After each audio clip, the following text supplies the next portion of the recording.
You want to properly incentivize call center technicians. The simpler the performance plan, the better. For example, at H.L. Bowman, we pay $1 per book call, $15 per club membership sold, $100 spiff for the most call taken each month, $100 spiff for most calls booked each month, and $100 spiff for most clubs converted.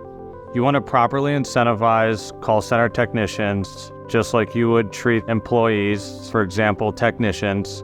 You want to have a performance plan where the simpler the performance plan, the better. You could incentivize them based upon capacity on a 3-day call board.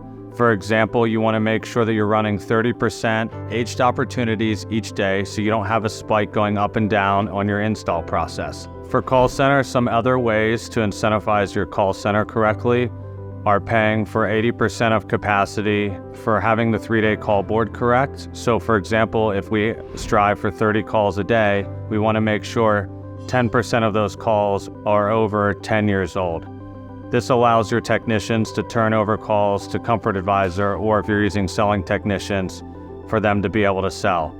So if your CSRs, specifically your CSR manager, can get that correctly on your 3-day call board, and you can run 80% of the time at the correct capacity on having 30% of the calls being over 10 years old, you could pay a bonus for that. For example, I would recommend something around $100 or $200 bonus for your call center manager, and maybe buying lunch for the rest of the team. The other way you can bonus your call center is obviously attendance would be one way, and each day you want to try to have 3 new calls booked per technician per day.